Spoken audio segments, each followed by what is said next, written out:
and welcome to Unleash Monday, where we talk about the brain, especially the gifted brain, and how does it affect our thinking and experience of the world differently.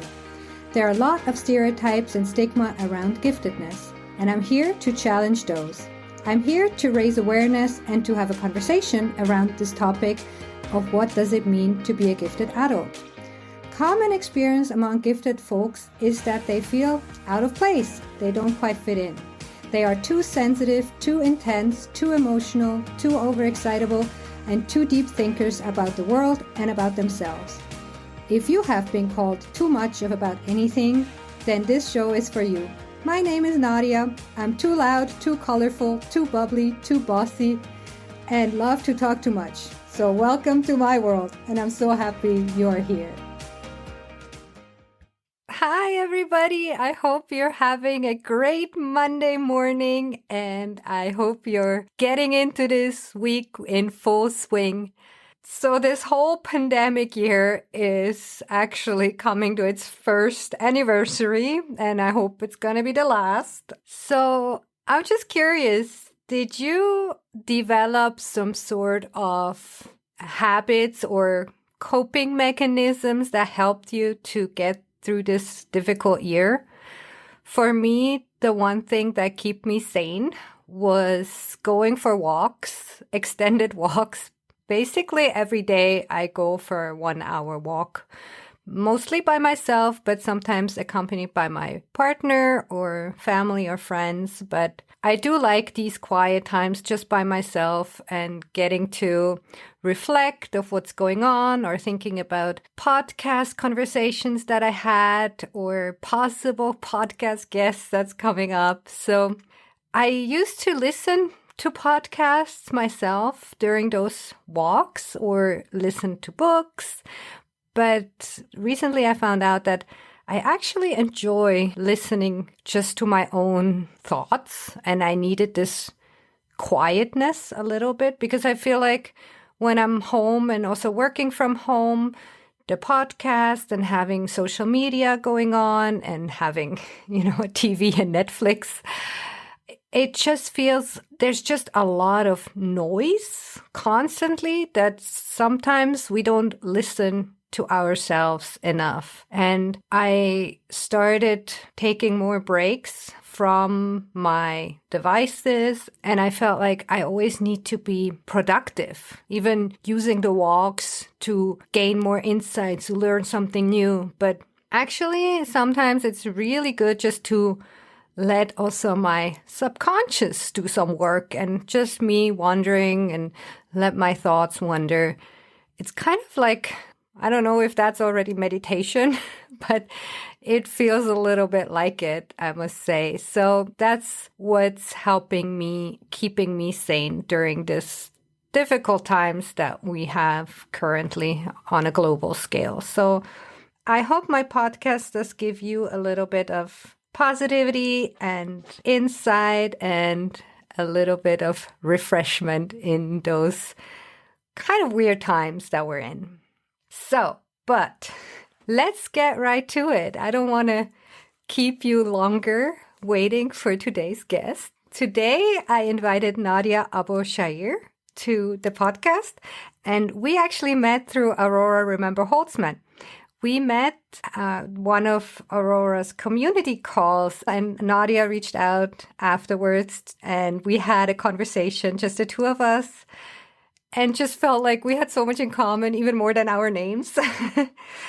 And she shared with me her story and also revealed that my podcast helped her getting in tune with herself, her story, and especially hearing other gifted women talk about their journey, that seemingly normal adults suddenly realize, oh, there's a little bit more to who I am, and there's actually an explanation for a lot of things. And so we had a very great conversation. And then I said, well, would you like to share your story with my listeners so that other people can also relate? Because I feel the power in this podcast is having so many different angles and stories that are different, but in the essence, There have so many similarities. And that's, I think, is the power. Because if you tell somebody, oh, you might be gifted, or, oh, gifted traits, and then you read a technical book or somebody talks in abstract ways about the concept of giftedness, it's one thing. But I think to really relate, it helps to hear personal stories of people that are also living this life and realizing, oh, wow, and struggling to accept and struggling to understand, and then feeling empowerment through this realization, and how they then take this newfound information and making great careers and relationships and projects out of this. So I think that's really where the power lies in this podcast. And so, yeah, Nadya agreed to come and share her story. And so without further ado, here is Nadya Abo-Shaeer. Welcome, Nadya. I'm so happy you're here. It's nice to be here. I'm so excited to talk to you. As you know, we have a lot in common. Name for one thing. Name, like, obviously.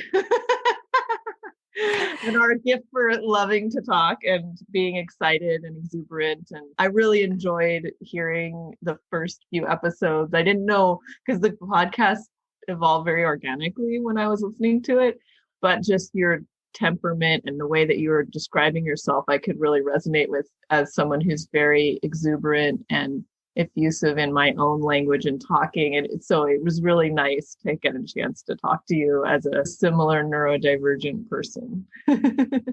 Yeah, I really loved our first talk. And I'm super excited you decided to share your story also, to showcase that there's so many different gifted stories, but they have so many similarities. And just for somebody else that's listening that could relate and say, oh, yeah, I can relate.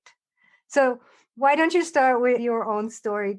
How did you find out about giftedness? How did you come across this topic? So this is such an interesting experience for me because I was identified as gifted as a child. I remember taking a test at someone's house. They were identifying different kids. Back then, I'm from California, and they had a gifted program. And so they would test students who were, I assume that they saw that they had potential based on their way that they were handling language or handling math or whatever that was taught in school. So they tested me.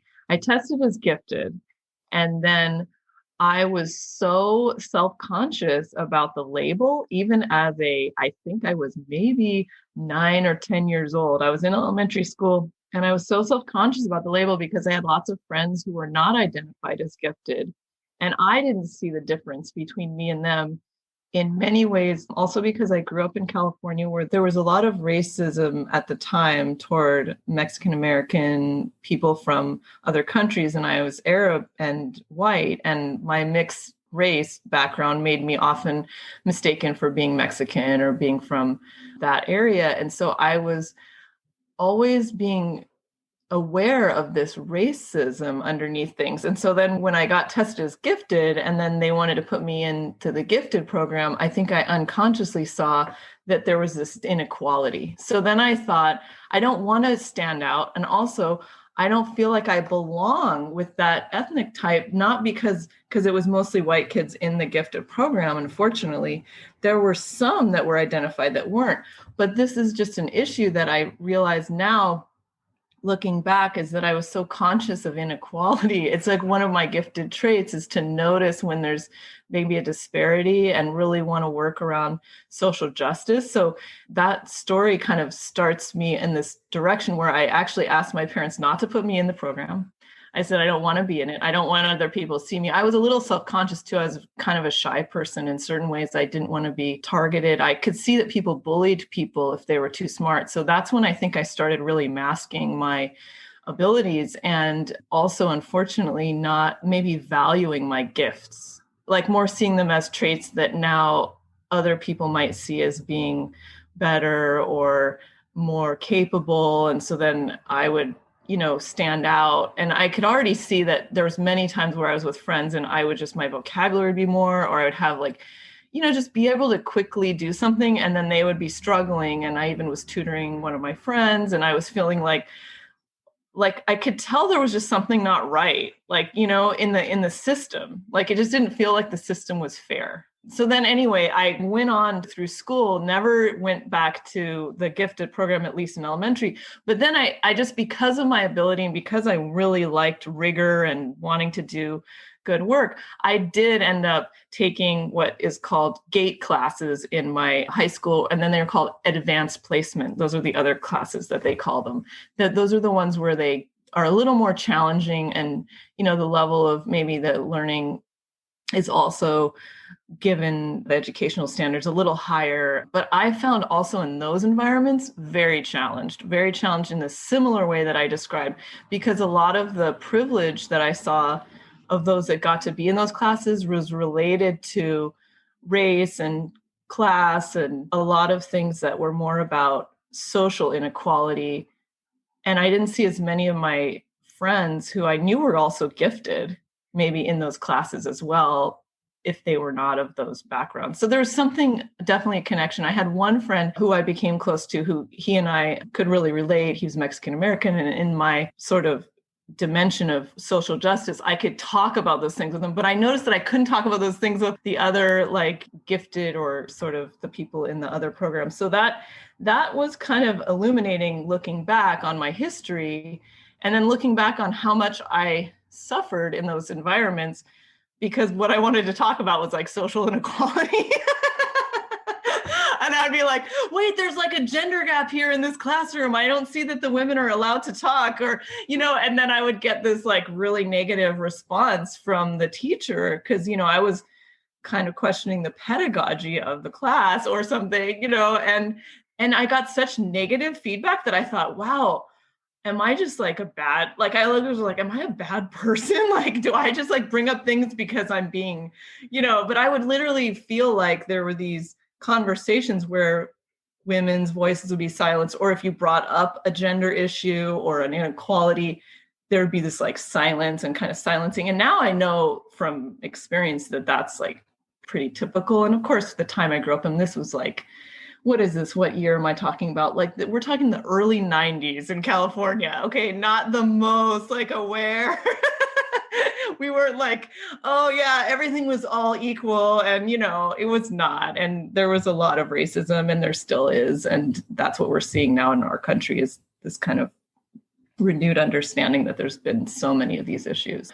So it's definitely experiencing those, but made to feel like, don't talk about that. So then you went through high school and you went to college, and you knew you were gifted, but you didn't understand what that actually means for you as a person. How did you then get more into the topic of like, oh, this is why.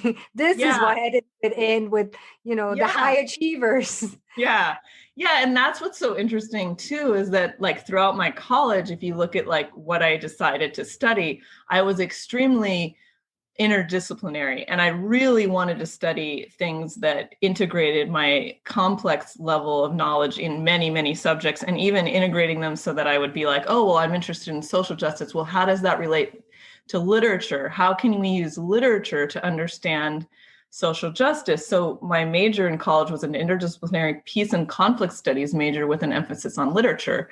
And the reason why I chose that was then I could read every possible book. It was sort of a way to get to be an English major without going through the terrible English program feeling of like being stuck reading all of these very like old texts, And it was just like a revelation of like, I can design which classes I take. And so that just shows you like how much I was really wanting to take control of my education, but also that I needed for my own giftedness. I still didn't really make the connection at that time that I somehow needed to know multiple subjects all the time. It would always be like, no, that's not enough. I need to know environmental science. No, that's not enough. I need to have a little more awareness of this. And I really was originally wanted to be an artist, but then I had so much other interest in writing and reading that it almost like I kept competing. And even if you read my college admission essay, it said like, I've always like really loved this and this. And, they want you to pick a major. And I would be like, well, could we double major? Could I triple major? But then you don't want to be like, kind of like too overwhelmed, because I'd get really overwhelmed too. And so I remember like, even in college being like, I can only take this many units because then I can't do it with this amount of depth. And I remember seeing the other students in the classes being like, you take your education so seriously, but this is going back to like social justice. I felt so grateful to have an education.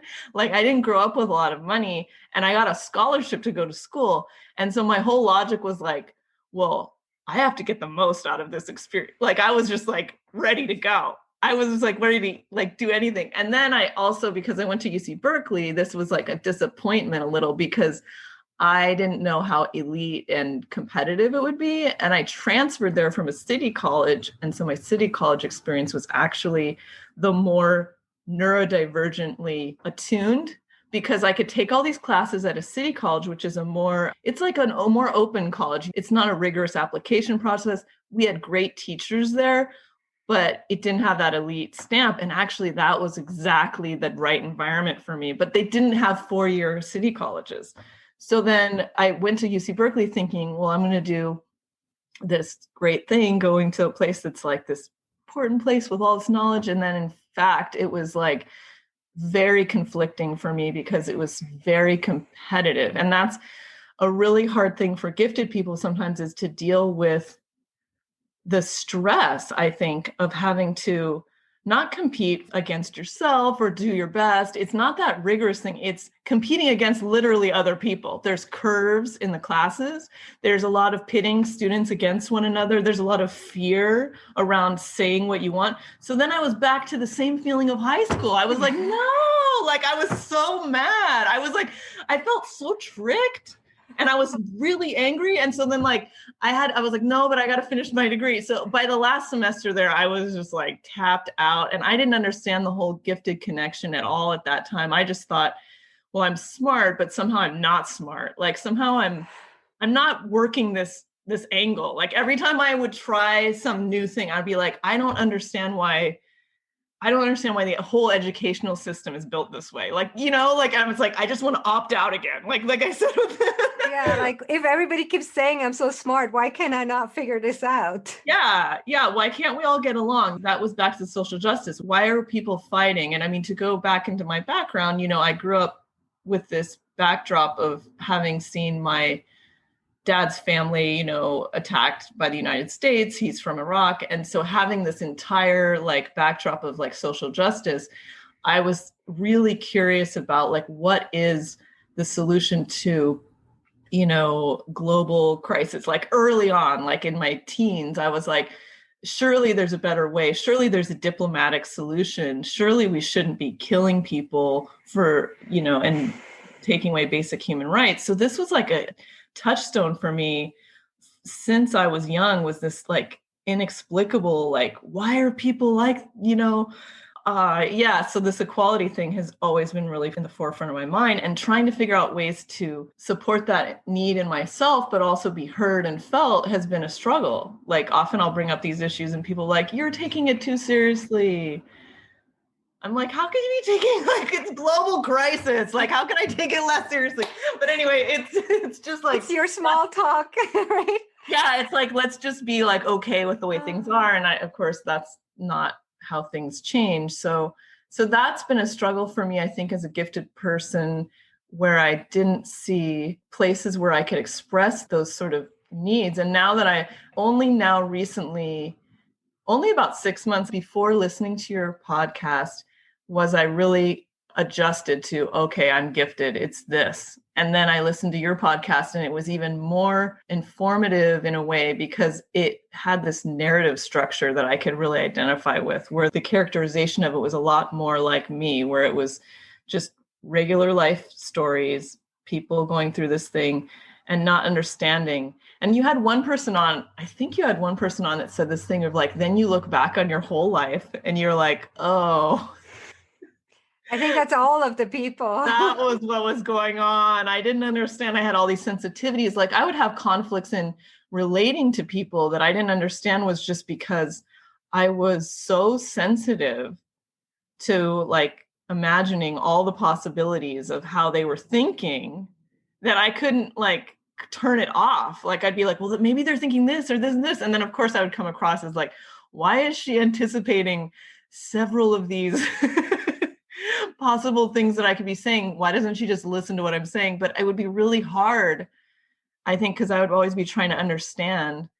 And then sometimes people would just be having a bad day and I would be like, maybe something I said or whatever, I would just be really like cautious about all these interactions. And I realized that neurotypical people maybe kind of just gloss over a lot of these things. And for me, it was like, no, I deeply process emotions. I listen to what people are saying, and I usually get a lot of emotional stimulation. And whether or not some of it is accurate, that sometimes what I have to really think about, but I'm usually pretty perceptive. And that would also be a problem for me, because it would be like, I would just immediately see, oh, you two are in a conflict right now, or whatever, or this thing isn't working because of this. And then I'd have to figure out, how do I like not share that, because people don't like it when you read their mind and they don't want you to say those things. So I think that's been also the emotional excitability for me has been something I've been recently really understanding, I guess, in all this conversation, even just exploring this with you on this show. It's like I'm coming into realizing, oh yeah, this really is like a way of being. And there's other people like this that have this strong depth perception and need to process things in this way and need to articulate and even need to talk through a lot of things through this gifted trait. I don't know if that fully answered what you were asking. Maybe you can explain how was then the first time, like you said 6 months before my show, but do you remember like what triggered it? Did you listen to another podcast, a book, or a conversation? Oh yeah. Like, how did you get started on this journey? I'm just curious for people to find out. Oh yeah, it was so my last job, I was a human resources manager, and I was really struggling in that profession to find my voice in that job, because I was very much focused on this equality and other things. And so I started getting feedback from other people that I was maybe a little too intense, like a little too much, or like, you care too much. This is what I kept hearing. This is the feedback. Because I'm in HR, people are giving me feedback all the time. They're like, you just need to care less. And I'd be like, oh, okay, care less. And then at one point, I remember I had a meeting with my supervisor, and I just turned to her and I just said, you need to affirm my identity. And I was like, why does she need to affirm my identity? So I was in this kind of loop of like, I need to understand more. Like, so I'm getting this feedback. So I start investigating. And for some reason, I choose the word intense and I Google it. And I Google the word intense, like intensity or whatever, and I find Aurora Holtzman's thing. Yeah. And I start listening to these podcasts and I'm like, oh my God. I started just listening to all of them and going, okay, and just now I understand why I act like this. And it was so funny because listening to her podcast, I mean, I don't think I've even told this to her. I felt such like completely understood and seen that I almost like, this is a revelation. And then with the friends that were gifted, I was sharing that podcast with them. I was like, have you listened to this? This is crazy. And they would listen to a few, like, yeah, I kind of, I'm like, no, listen to more of them. And then like, because they would still be like kind of skeptical and whatever. So that was really my transition into seeing this as a trait, because in her show, the way she does it, similar to yours with the narration, that's when you really get enough information. I think as a gifted mind, if someone just says you're gifted, you're like, yeah, thanks, but no thanks. Actually, I'm going to opt out of this now that you told me that. Like, that's going to be all the more reason why I'm not going to actually identify. But when you describe it more through narrative and through experiential words and thoughts, all I could feel over and over again is attunement. I was like, oh, this is attunement. And I had studied child development too. And I think I joked about this with you, like when I had my kids, because this is so classic gifted. Oh, I had kids. Let me study child development for 1.5 years. Let me read all of Piaget, and I'm going to take classes in this, like, because obviously if you're going to be a parent, you need to like study, like that's obvious. You need a doctorate degree in this. Yeah, like maybe I should do, yeah. And what next? What's my next thing? And then like, and even like trying to understand what career to have, I chose human resources. It's kind of a peace and conflicts degree. It's an interdisciplinary type of field. It has lots of different things you can do in it, and you can kind of mold it into whatever you want.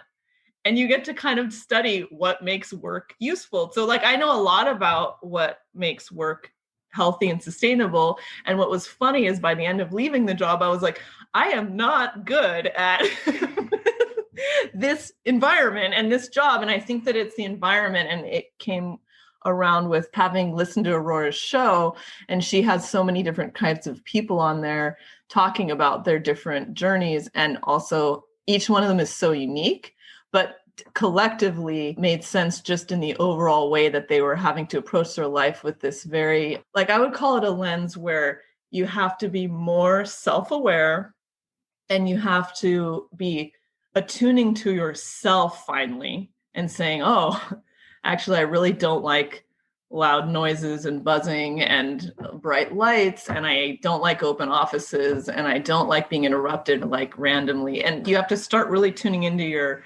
actual physical environmental needs really carefully. And then you have to be also, something that was like totally a revelation was like, I would just be reading all kinds of books all the time in between anything. And I didn't realize that I had such a high demand of needing intellectual stimulation. Now I can validate it. Now it doesn't feel like, oh, I'm so weird. Why am I reading 3 books at a time always? And I would be talking to other people, and they're like, you read so much. It was a little like, are you kind of like, what's going on? Like, and even the friends, okay, this is the worst attunement that I have sometimes. is like, anytime someone talks about a subject, I'll have like 4 books that I've read, and I'll be like, here, read these. And they'll be like, I don't read 6 books every month. Okay. Like, I might read 1 book a year, or like, and these are smart, intelligent people. I'm not saying anything bad, but it's just, that is a lack of attunement where I'm like, so surely you can read 6 books this month, right? Because I'm reading 6. I'm just thinking now, is that how people perceive me? Because every time somebody talks to me about a subject, I'm like, oh, have you read this book? Or, oh, look, this book. I know. And I always, like, I've had to stop myself so many times, but in my mind, I'm like, they would love these 17 books. I don't say anything. I'm like, that sounds a ton like that 16th book that I just read. I'm actually thinking of like making on my website like links to all the books, or just a link. I use Goodreads to keep track of all the books I read. Yeah, that's a really good space for that, because that's a space where and that's okay. That's a great thing that you just said, because this is what I've really had to do with my gifted attunement, is find the right space for where you want to examine and look at your gifted needs, and don't talk about it with someone who doesn't want to talk about it. As much as you want to do that, that is not going to go well. And this is part of another thing that I'm still, evolving through, is trying to understand when I'm attuned and when I'm not, because I've gone through my whole life really with this discordant feeling, and it's so frustrating. I mean, some of it, I think, I don't have a diagnosis for this, but reading this book called Divergent Minds that I discussed with you, it's by Janara Nuremberg. She talks about how women have this cluster that are these gifted women around neurodivergence, which may include things like autism, sensory processing, ADHD. But if you looked at the cluster, if you looked at them as a constellation of symptoms, a lot of them are just high sensitivity, like hyper mind kind of thing. Like your mind is so like almost like open with lots of like many, many fingers or something. And so then it's pulling in lots of data. So then it's about, how do you accommodate, which I really understand as an HR manager, how do you create an environment for this person to do their best work, their life's work, their best partner work, their best friend work. And that's what I've been exploring. And I'm still struggling sometimes with attunement, because I think because of my neurodivergence and having not been mirrored for so long in a consistent, healthy way, like most of the jobs that I was in, the people, I would find 1 or 2. And I think later on, I realized they were neurodivergent who could understand me. And then the rest of the people were looking at me with this, like, they would still be kind, but there would just be a lack of attunement, is all I can say. And that mismatch over time, it just creates this, I don't know if you can relate to this, but this like cumulative feeling of what's wrong with me? of what's wrong with me, or this exhaustion, honestly, of like, I'm exhausted now because I don't know where to find my tribe. And also, I had been looking into these kind of concepts around belonging and, just things, and none of them ever resonated enough, because every time I would get in situations with the general population, I would keep feeling this mismatch. So then I really did say, it's me. Like I like as a smart person, okay, you can tell the difference. It's you when you're the only one that thinks that. Like it's you. Like ta-da, it's you. Like and if it is really 5 to 10% of the population, who knows, then it really is like you're not actually. So this whole like awareness of like relaxing and going, okay. But see, some people would see it as, oh, well, I'm actually now, because I'm this, now I'm better. I have never felt better than anyone. I don't think ever. That's like almost never happened to me where I was like, well, it's like most of the time how it feels to be gifted is like, I'm not enough. Like, I wish I could adapt better. That's how it feels to be gifted. I wish I didn't have this kind of almost like a disability, because it feels like I'm seeing and feeling too much all the time. So then I have to adapt constantly to the neurotypical environments, or even to the environments, I wouldn't even call them neurotypical, but the way we've designed societies are not really conducive to mental health or even good health for anyone, for anyone. And then we're supposed to constantly adapt or even encourage others.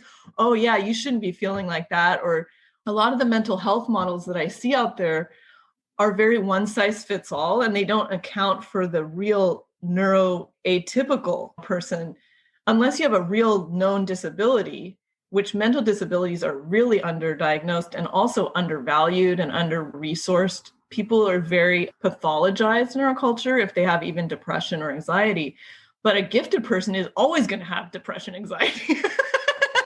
Because they're always interacting in this way that's like totally not attuned. I mean, that's my feeling in my own experiences. Most gifted people suffer from severe mental health challenges. I've had many crises over the years that I kept trying to understand and attribute to like some one source. And it was always, in retrospect, I hadn't attuned to myself. I hadn't accepted my own difference, and I hadn't understood in like a deep way, this is real. You're experiencing the life as a gifted person. And now that I have the terms and the language for it, I guess that's where I feel more liberated. And empowered. Yeah, and empowered. And I think hearing these narratives, and I mean, why I was so moved by your show was that it felt very much like your story and my story overlapped and intersected. And then with all your friends, and even the way that you orient toward your friends reminds me of how I orient toward my friends, because I'm a very like playful, like giddy, excited person. But sometimes I've actually been a little bit embarrassed about that. Like it almost seems that you said this once in one of your things. You said that people think of you like you're a little child or something. Oh yeah. And I'm like, and then I heard you say that and I went, whoa, that is exactly how I've thought people see me. And then I think, but there's nothing wrong with that. Do you know what I mean? Exactly. Like, it's actually nice. And I mean, one of my friends even said something like, I like listening to you talk, or I like, your laughter, that you're very bubbly. Like, but like, look at us. Like, we're kind, we're nice, we're like bubbly, effusive. And then we're kind of like, oh, like, shouldn't be that way. Like, what? Like, this culture is so weird. Like, when do you just get to be who you are? Yeah. And I think obviously I also had my phase where I tried to fit in, and then I had my first job, and I actually worked at the bank for a year, and my friend took me shopping, and she's really like good at fashion. Uh-huh. And so because I thought there's either jeans or like a full-on pantsuit, and she's like, no, there's so much in between. Uh-huh. And I was the most fashionable person in that office. It was a small office, but just to say, like, I thought I had to have this like business persona. When you go to the office, you need to be serious. And that's maybe why I wasn't so happy, because I put this pressure on me. And now that I'm where I work now, I've been for some years. And over the years, I just let my guard down. And now I am who I am. And a lot of people there are probably also undergifted. Mm-hmm. And because I work in a research setting. But yeah, the more I am just who I am. And I think it's just okay because then, as you said, the mirroring, right? I think also by this show, I'm like, people come up to me and say, like, oh, you're so like vulnerable, you share such personal things, like, wow, I'm so impressed. I'm like, well, if I'm gonna do this, I'm gonna do this completely. And if I Yeah, you're going to be authentic. Like you almost yeah, can't not be authentic. I mean, I want to say something to you about that. I really appreciate that. And I know what they're trying to say. But honestly, like when you just said that, I was like, I can't be any other way. exactly. It's too exhausting. My partner said this to me. He's like, do you have trouble not being honest? I was like, yeah, I do. He's like, because I see that you really have trouble with that. Oh, I cannot make pranks. I cannot lie. I don't know if I should say that on the show so people can take advantage. I do make a lot of jokes, but I don't do them in a way that I can't like falsify things. No. I just don't do that. I have to hide it. Actually, what's painful is like in work situations. I don't know if this came up for you, sometimes working, where you would know something or someone would tell you something or confide in something. And then you're like, oh, I don't want to know that because then it's like it affects you. You just, yeah, I don't like concealing things. I like to be as much out in the open, but kindly, not in a way that's hurting others. But that's a real struggle because I think I read this somewhere, like the neurotypical is to just very much shield and mask your real feelings. And for me, it's like, I think you're like this too. It's like, you just want the immediacy of contact. I'm feeling this way, so this is how I'm talking. I mean, not that you don't filter, but there's almost like, there's no desire. Yeah, having a filter is more difficult, I think, for me, for us. I don't know I where. mean, also maybe being outgoing. I don't know. It's hard for me not to be open. With a person like you, it's very easy to be open. Now, maybe if I was with someone who was less willing or interested, then I would shut down. I would be like, okay, yeah, this person doesn't want to talk or whatever. But for someone like you, I would just want to talk the whole time, like openly. Basically be myself completely is what I'm trying to say, as much as. Yeah, and I think when growing up, it's interesting what you said also, like you didn't find this one best friend, and it Yeah. was difficult to have, these deep conversation with this single person, but you looked for, friends. And I guess you did have friends along the way. And I think Yeah. a lot of us, once we realize what's going on with the giftedness, is that it's kind of okay Yeah. to have friends, like you have multiple friends, and then you have this person you do this with, and then you have this person that loves that, and then you have the other person that you share interests. But because we have so many different interests, I know we need a lot of people.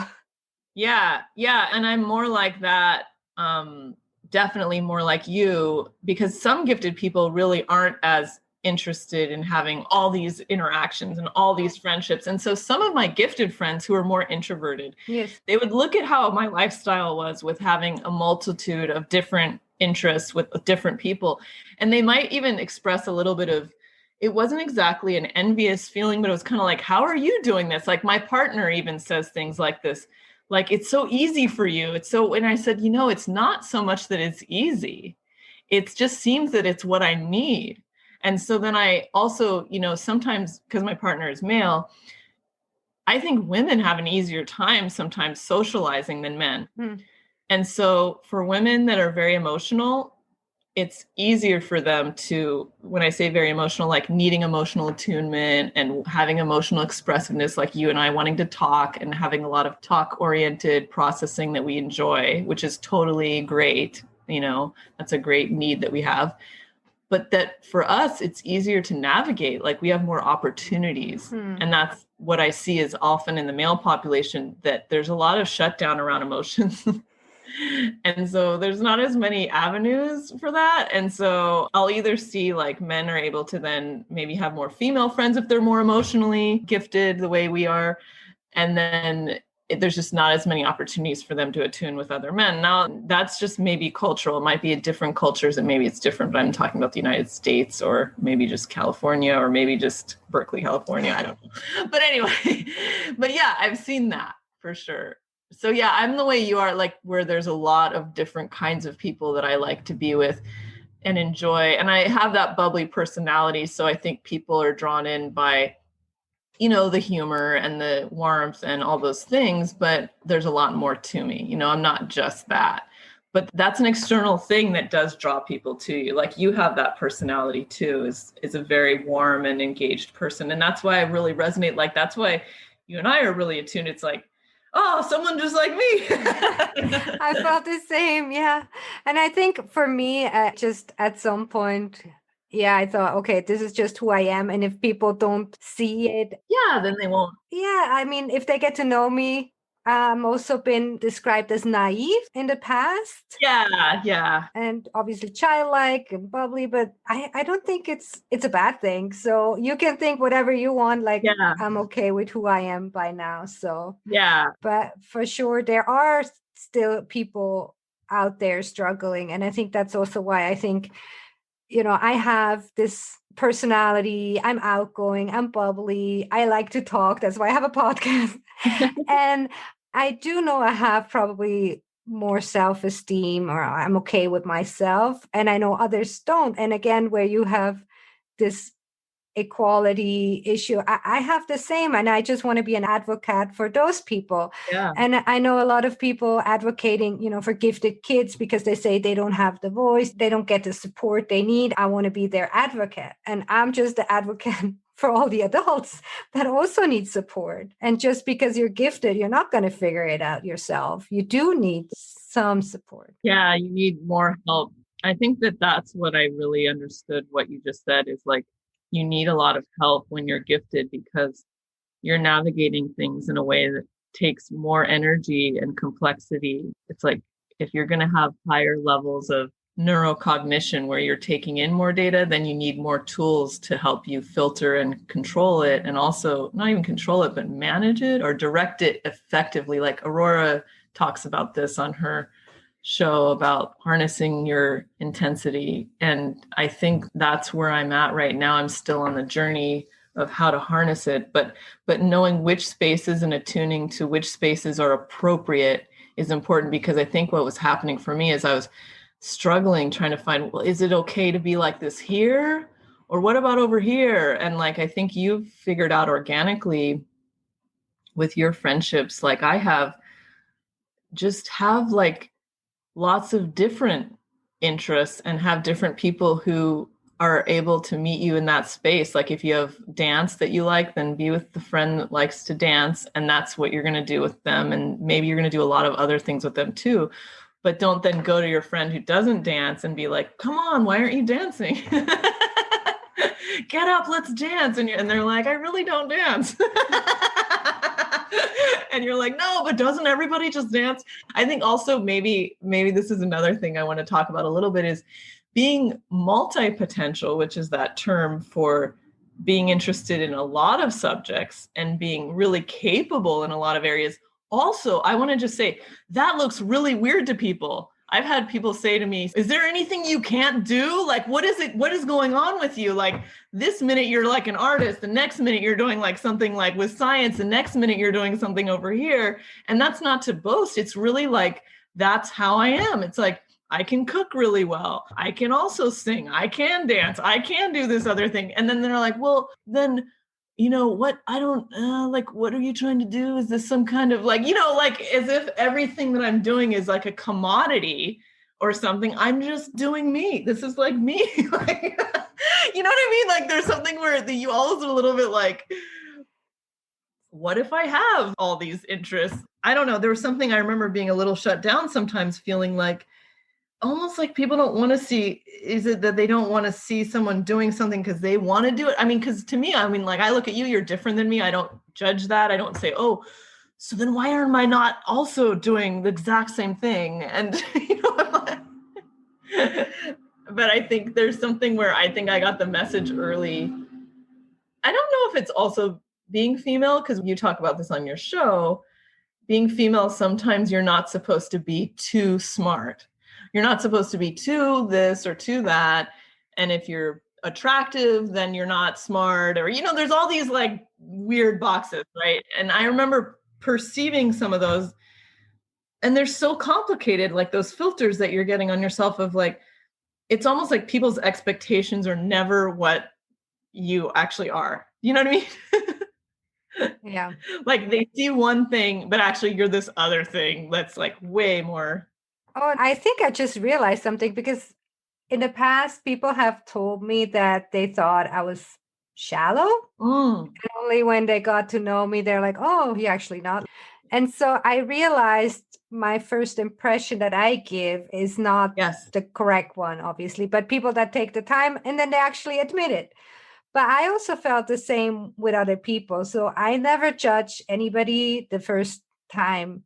Me too. I'm like the opposite because I think everyone was judging me too. And very similar to what you're saying.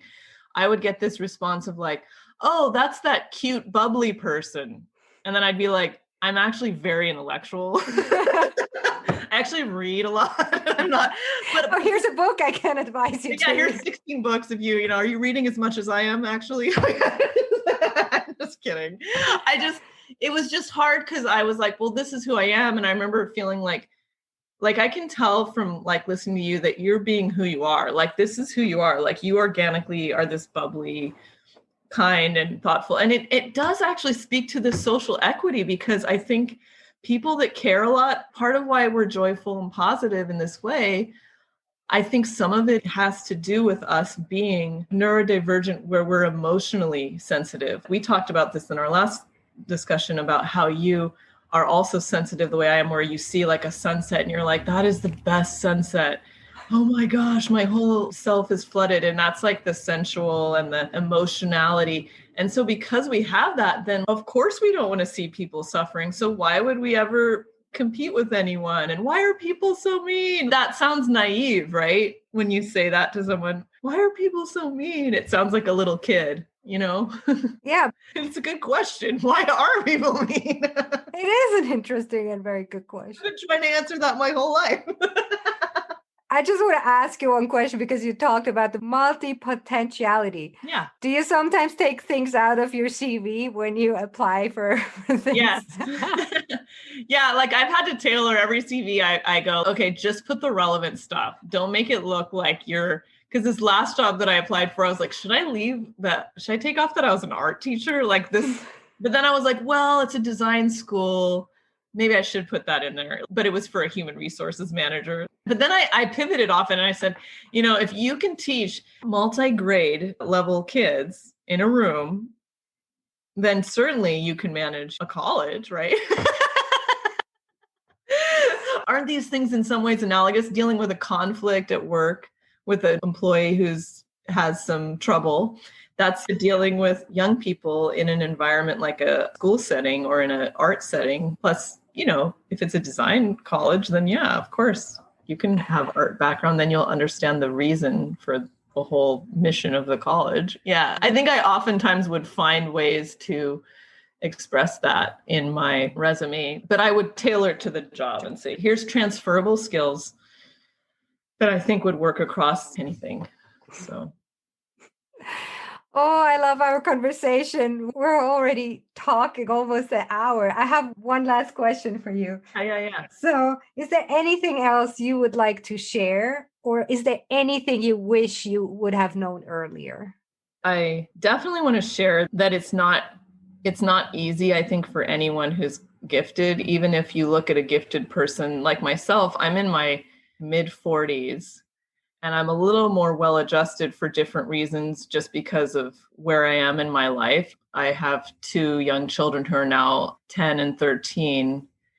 But when they were young, I was really struggling because they were both a lot of work and effort for me because I didn't understand how much more demands that I would have, not just because of my own neurodivergence, because I had kids that were also neurodivergent. So I guess what I want to share is it gets easier if you know about it. And I really wish I had known maybe before I became a parent that I was neurodivergent and that I had resources and materials that would have supported me and supported the gifted needs that I now see that I had. And that because I wasn't aware of them, I was unfortunately very, very ill-equipped. And also, I would say, telling myself that I should be doing a lot better as a parent and as a mother. Like there's a lot of pressure on you as the mother.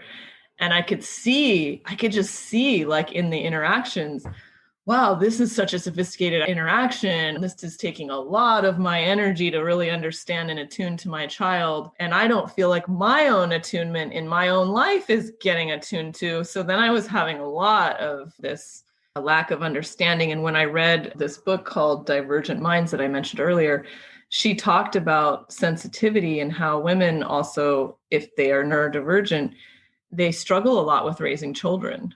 And the reason why they struggle is they're very sensitive. They have a lot of needs, and often they don't know what they are, if they haven't been diagnosed or they don't have that awareness. And so they go through thinking they're doing everything, like they know there's something they're not quite getting. But so I really wish, like, if I could compassionately talk to all neurodivergent parents out there and say it can be very challenging, but it does get easier once they're a little older. And once you understand the complex, the book that I would really recommend for parents is called Living with Intensity. It was a book that it was suggested, and I looked at it and I thought, oh, that's not me. It was back to that thing where I just didn't want to deal with the fact that I was gifted, because I have this. It's so funny because, you suggest something to give the people in any field and they're like, yes, it's interesting. I want to learn more. But when you talk about their own giftedness, they're like, oh, that's not for me. Thank you. I think gifted people are very protective because they have had to live in a world where their feelings, their emotions, their intellect has been derided in different ways in multitudes of micro, small ways that they pick up on because they're so aware. And then they themselves, unfortunately, then develop these much more elaborate defenses. And so that's like when I'm dealing with someone who really doesn't want to acknowledge that, and I know how gifted they are, I just ignore it. I just say, okay, I'm not going to go to that topic, but I'm going to talk to them and attune to them as them. Like, you don't need them to know, but you also want them to have tools. But it's just like any friend or anyone you care about, like maybe something would help them, but you're not sure, like, because it's them. They have to decide for themselves. And you never want to force yourself on someone, because I've never liked that. If someone said, well, you need to do this, gifted people don't like being told what to do. I won't tell you, Nadya, that you don't like being told what to do, but I think you don't. I hate it. It's the worst. That should be the title of my podcast. I really don't like being told what to do. I love it. I probably should do what you told me to do because it's probably the right thing. Although I want to say, on a separate note, Nadya, I did have this really funny revelation recently that I've become much more open to influence as I've aged, because I know now that people are not telling me things out of a negative thing. I'm like more okay with myself. I have a stronger sense of self. Sometimes when people tell me things, I'm like, I should just take that advice. Like, let's just cut to the chase. If they said that that's what I should do, let me just do it. Like meditation. Okay. Yeah, I should probably just do it. Like, let's like cut out all these steps where I'm like, oh, they told me that. Like, I've become a lot more porous or something. And the gifted thing actually helped me a lot with that, because now I'm just a lot more open to, oh, I should really, be more flexible. Like open my mind to be more broader, because I think what I was doing in the past was limiting myself because of the giftedness. I was so sensitive that I was shutting down. I think a lot of gifted people shut down. And so then now that I'm opening up, I'm like, why don't I just open to everything? Like, I'll still have my internal boundaries, but you know what I mean? Like, there's a whole world out there. Like, and I am a more global thinker. And I bring in stuff like in a way where I take a whole kind of group of information and then distill it into something that I really can use. But I do like to read a lot, and I do like to take in a lot. I'm more of like a filter person, like goes and takes like all the stuff.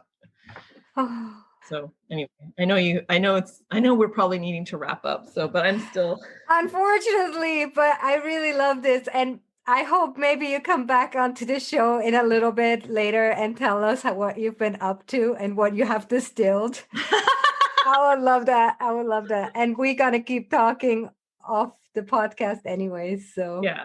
Yes. So, but it has been such a pleasure. Thank you so much for sharing your story. Yeah, thanks for listening. I really appreciate your show and I appreciate you. And thank you for all the energy that you bring into the space, because I know this is just something you're doing in your spare time. And it's so helpful for the world to have more voices out there. And you're inspiring me to do more, to be more outgoing. Yeah, I really appreciate you listening and attuning to me as well. So thank you. Thank you. Thank you. Okay. Bye. All right. I'll see you later. I hope you loved this as much as I did. And fun fact, did you know that Nadya actually means hope?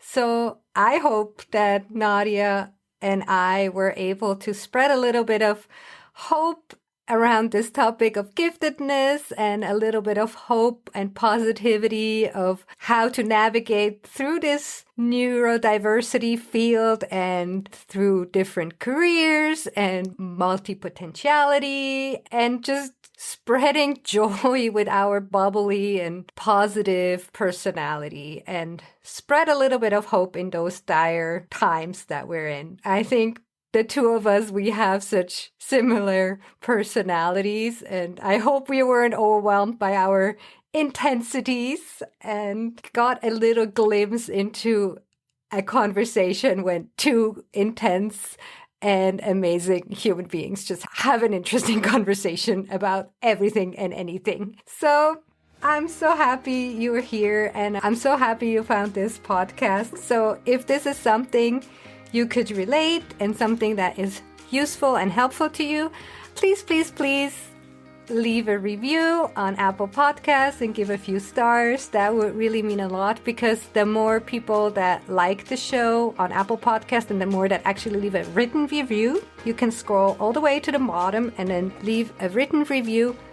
That means that more people get to see this podcast, and by, I guess, the algorithm showing it to other people and helping it to promote it in a way that people that are putting in the keywords and searching for information around this topic, that they then see it. So if this podcast helps you, then please, please, please leave a review. That would really mean a lot. So with that said, I'm wishing you a wonderful week and enjoying maybe already the first few sunshine rays of spring that's coming now in March. Well, depending on where on the globe you're living. And I'll see you in 2 weeks. Bye.